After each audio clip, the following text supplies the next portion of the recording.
നടൻ മേഘനാഥിന്റെ നിര്യാണത്തിൽ മലയാള ചലച്ചിത്രകാണികൾ സംഘടന അനുശോചിച്ചു. അദ്ദേഹത്തിന്റെ വിയോഗം നികത്താനാവാത്ത വിടവാണെന്ന് മക്കൾ പ്രസിഡന്റ് സി ചാക്കുണ്ണിയും സെക്രട്ടറി എ ശിവശങ്കരനും അഭിപ്രായപ്പെട്ടു. സിനിമ സീരിയൽ താരം മേഘനാഥന്റെ നിര്യാണത്തിൽ മലയാള ചലച്ചിത്ര കാണികൾ മക്കൾ അനുശോചനം രേഖപ്പെടുത്തി. പ്രശസ്ത നടൻ ബാലൻ കെ നായരുടെ മകനാണെങ്കിലും പ്രതിനായക വേഷങ്ങളിലൂടെ സിനിമ സീരിയൽ മേഖലകളിൽ തനതായ വ്യക്തിമുദ്ര പതിപ്പിച്ച അതുല്യ പ്രതിഭയായിരുന്നു മേഘനാഥൻ എന്ന് മലയാള ചലച്ചിത്ര കാണികൾ സംസ്ഥാന president Chevalier C Chakkunni, secretary A Sivasankaran എന്നിവർ അനുസ്മരിച്ചു.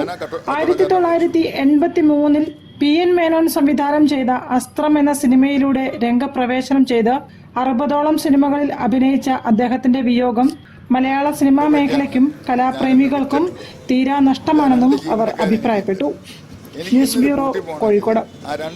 KSEB പെൻഷൻ മാസ്റ്റർ ട്രസ്റ്റ് സംബന്ധിച്ച സർക്കാർ ഉത്തരവ് നടപ്പാക്കണമെന്ന് KSEB പെൻഷനേഴ്സ് കൂട്ടായ്മ